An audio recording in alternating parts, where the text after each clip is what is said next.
आज पाकिस्तान का नाम इतिहास के पन्नों में दर्ज हो गया है। सब भयानक हार, बुरी हार, हम मुंह के बल गिरे हैं। पहले हम ऑपरेशन सिंदूर में गिरे थे मुंह के बल, और आज जो हार हुई है इस क्यों। लेकिन डोनाल्ड ट्रंप का ट्वीट देखकर बिल्कुल आग बबूला होने को होता है, क्योंकि आपका रोआ रोआ इस बात को लेकर चिल्लाता है कि आखिर आज पाकिस्तान ने ऐसा कौन सा कमाल कर दिया जो भारत नहीं कर पाया। आज भारत की सरकार क्या सिर्फ फोन खड़खड़ाने के लिए फील्ड मार्शल आसिम मुनीर, ये सोचिए कि पूरा क्रेडिट इस युद्ध को रुकवाने का किसको जा रहा है। पहली लाइन में डोनाल्ड ट्रंप ये लिख रहे हैं कि it is because of prime minister. पहली लाइन में डोनाल्ड ट्रंप क्रेडिट देते हुए नजर आ रहे हैं कि thanks to Asim Munir and Shahbaz Sharif. आज ये थैंक्स है जहां पर आसिम मुनीर और शाहबाज शरीफ को प्रेसिडेंट डोनाल्ड ट्रंप और ईरान दोनों एक्नॉलेज करते हुए नजर आ रहे हैं। आज इस भूमिका में भारत की सरकार क्यों फेलियर बता रहे हैं, और कोई भी किसी को भी गुस्सा आएगा डोनाल्ड ट्रंप का ट्वीट देखकर कि भाई आप मोदी सरकार की विदेश नीति को ध्वस्त कर दिया, और आज पाकिस्तान एक तरीके से मोदी सरकार के पैरों के नीचे से जमीन खिसका कर ले गया, और जानबूझकर मोदी सरकार। जितना गुस्सा आज मुझे आ रहा है डोनाल्ड ट्रंप की उस पहली लाइन को देखकर कि भाई ऑल द क्रेडिट पुष्पराज, आज क्या ये मोदी सरकार की सबसे बड़ी विफलता नहीं है? इतने बड़े संकट से इस समय भारत गुजर रहा है, एक लाइन धन्यवाद तो कभी देंगे नहीं पाकिस्तान को, लेकिन लाइन ऑफ डिफेंस क्या हेडलाइंस जो है वो जा रही है पाकिस्तान के नाम, उसमें इस्लामाबाद अकॉर्ड वो फॉर एवर हिस्ट्री में दर्ज हो गया है। सीज फायर हमें कोई पूछ नहीं रहा है। हम ब्रिक्स के चेयर हैं इस साल, जिस हम मतलब इतना बड़ा खतरा हमारे ऊपर, और हम पहल नहीं कर रहे हैं। यहाँ भी तो पाकिस्तान ने अपने आप को पेश किया कि आइए लाइए हम करते हैं mediation.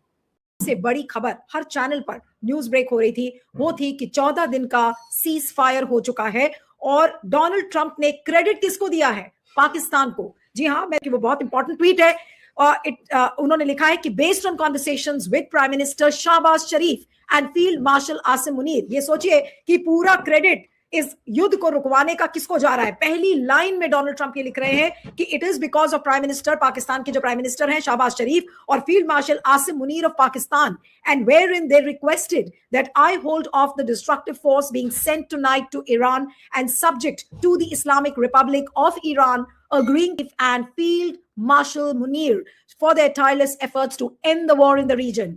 In response to the brotherly request of PM Sharif in his tweet, and considering the request by the US for negotiations based on its 15-point proposal as well as announcement by POTUS, अब से कम वो बंद हो। लेकिन Donald Trump का tweet देखकर बिल्कुल आग बबूला होने को होता है, क्योंकि आपका रोआ रोआ इस बात को लेकर चिल्लाता है कि आखिर आज पाकिस्तान ने ऐसा कौन सा कमाल कर दिया जो भारत नहीं कर पाया। आज भारत की सरकार क्या सिर्फ फोन खड़खड़ाने के लिए बैठी थी? फोन पर मोदी जी बात कर रहे थे, हमने गल्फ के नेशन से बात कर लिया, हमने सऊदी अरेबिया से बात कर लिया। अरे बात करके क्या हुआ? आज सारा क्रेडिट तो पाकिस्तान लेकर चला गया। पाकिस्तान को पहली लाइन में डोनाल्ड ट्रंप क्रेडिट देते हुए नजर आ रहे हैं कि thanks to Asim Munir and Shahbaz Sharif. आज ये थैंक्स भारत को क्यों नहीं मिल पाया? आज भारत ने अपनी आवाज खो दी। आज इसको लेकर गुस्सा है लोगों में। सोशल मीडिया पर लोगों ने अभी से लिखना शुरू कर दिया है कि ये मोदी सरकार के विदेश नीति की सबसे बड़ी विफलता है। जब प्रधानमंत्री मनमोहन सिंह थे तो उस समय उन्होंने आइसोलेट करके रखा हुआ था पाकिस्तान को, पूरी तरह से पाकिस्तान आइसोलेटेड था और उसको एक टेरर स्टेट के रूप में देखा जाता था। और आज मोदी जी ने पाकिस्तान को बिल्कुल कहां लाकर खड़ा कर दिया है? 7वें आसमान पर बैठा दिया है कि लीजिए, पाकिस्तान से बड़ा तो कोई देश ही नहीं है। आज डोनाल्ड ट्रंप का वो ट्वीट फिर से दिखाई है, जिसमें कि पहली लाइन में और जो तेहरान का स्टेटमेंट है, दोनों देश शाहबाज शरीफ को और आसिम मुनीर के एफर्ट्स को एक्नॉलेज करते हुए नजर आ रहे हैं। हम नाम के लिए बैठे हैं कि भाई हम ब्रिक्स को हम चेयर करेंगे, लेकिन सारा क्रेडिट पाकिस्तान जो हमारा दुश्मन देश है वो लेकर जा रहा है। अब आखिर मोदी सरकार क्या बोलेगी? अपने लाइन ऑफ डिफेंस में क्या बोलेगी? क्या हम अभी भी यही कहेंगे very good, we are thankful for the peaceful efforts made by Pakistan? Are we going to say a big thank you to Pakistan? पहला सवाल ये है। या फिर मोदी सरकार कुछ ना कुछ स्टेटमेंट देगी, या फिर ये मानेगी कि हमारी विदेश नीति में कहीं ना कहीं कोई गड़बड़ हुई थी, जिसकी वजह से पाकिस्तान ऐसा टेरर रोग नेशन आज इस जगह पर जाकर बैठ गया है जहां पर आसिम मुनीर और शाहबाज शरीफ को प्रेसिडेंट डोनाल्ड ट्रंप और ईरान दोनों एक्नॉलेज करते हुए नजर आ रहे हैं। आज इस भूमिका में भारत की सरकार क्यों नहीं नजर आई? क्या मोदी सरकार को इस्तीफा नहीं दे देना चाहिए? लोग सोशल मीडिया पर ऑलरेडी लिखने लगे हैं। कांग्रेस के लोग, तमाम लोग, एक्टिविस्ट, सब हमारे विदेश नीति का फेलियर बता रहे हैं। और कोई भी, किसी को भी गुस्सा आएगा डोनाल्ड ट्रंप का ट्वीट देखकर कि भाई आप, my dear Donald Trump, Modi ji बार बार कहते नहीं थकते कि हमारे बड़े अच्छे मित्र हैं, हमारे स्ट्रैटेजिक रिलेशनशिप है अमेरिका से, और आज अमेरिका ने पाकिस्तान को कहां बैठा दिया है? आज मोदी सरकार को बौना बना के रखा हुआ है, मोदी सरकार की विदेश नीति को ध्वस्त कर दिया, और आज पाकिस्तान एक तरीके से मोदी सरकार के पैरों के नीचे से जमीन खिसका कर ले गया, और जानबूझकर मोदी सरकार ने ऐसा होने दिया अपने एक्शंस के जरिए, अपने नीति के जरिए। आज किसी को भी इस बात पर गुस्सा आएगा कि आज पाकिस्तान कहां जाकर बैठ गया और क्या क्रेडिट लूट कर इस समय जा रहा है, जिसको डोनाल्ड ट्रंप और ईरान दोनों एक्नॉलेज करते हुए नजर आ रहे हैं। हमारे साथ कुछ खास, जितना गुस्सा आज मुझे आ रहा है डोनाल्ड ट्रंप की उस पहली लाइन को देखकर कि भाई all the credit goes to Shahbaz Sharif and Asim Munir, क्या वो गुस्सा आज आपको भी आ रहा है? क्या ये गुस्सा जायज है? मुझे पढ़कर भी गुस्सा आ रही है कि आज ये क्रेडिट पूरा पाकिस्तान को क्यों जा रहा है।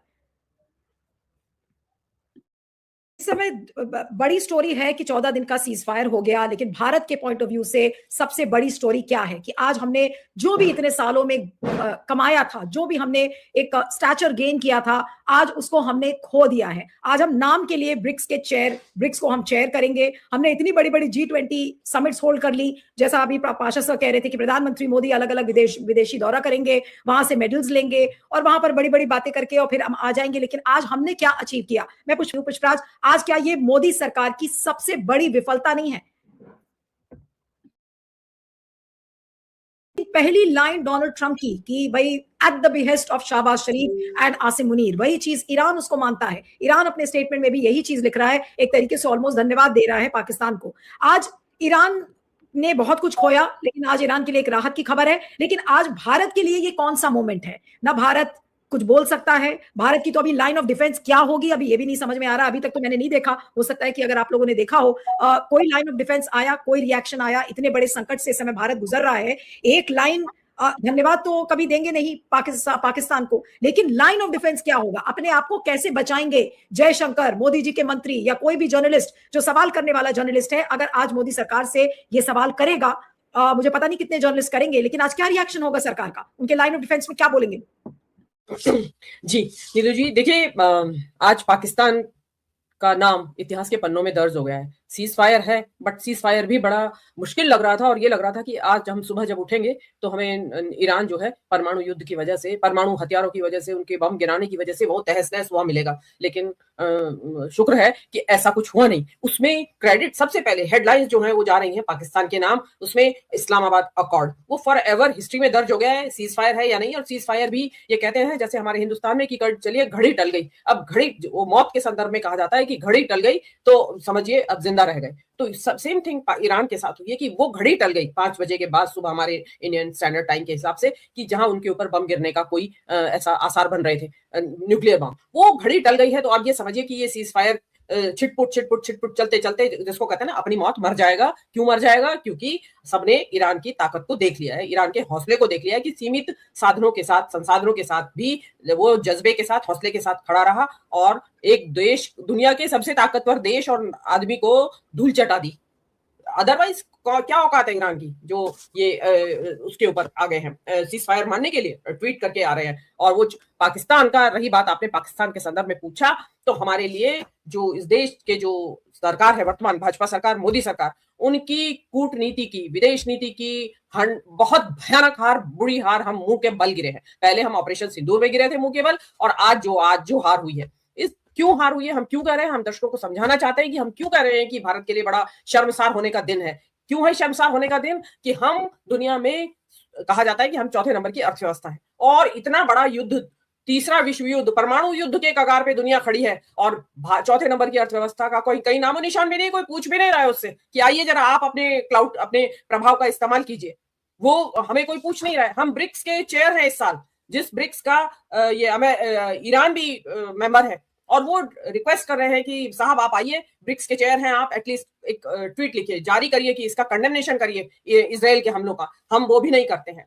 हम जो है विश्व गुरु कहते हैं खुद को, हमने अपने आप को घोषित कर रखा है। विश्व गुरु की जरूरत तो ऐसे मौकों पे, नाजुक मौकों पे सबसे ज्यादा होती है कि गुरुजी चेलों को लड़ रहे हैं, जो उनको समझाएं कि भाई मत लड़िए, आइए टेबल पे बैठिए। और दोनों देश, इजराइल एंड ईरान, दोनों एशिया के देश है, और हम अपने आप को एशिया यानी ग्लोबल साउथ का लीडर कहते हैं, मानते हैं। और हम बोल ही नहीं रहे, हम चुप्पी साधे बैठे हैं। क्यों? अगेन वही हमारी विदेश नीति जो है हमारी घरेलू राजनीति से संचालित होती है। घरेलू राजनीति हमारी एंटी मुस्लिम राजनीति है, तो उसमें चाहे ईरान हो या कोई और देश हो, अरब देशों के अलावा, ईरान के क्योंकि मुस्लिम देश था, और यही मोदी जी को, क्योंकि 5 राज्यों के चुनाव थे, उनको लगा कि यार 5 राज्यों के चुनाव में वहां पे मुस्लिम जो है वो बहुत बड़ी संख्या में प्रभावित करने वाले हैं वहां के चुनाव नतीजों को।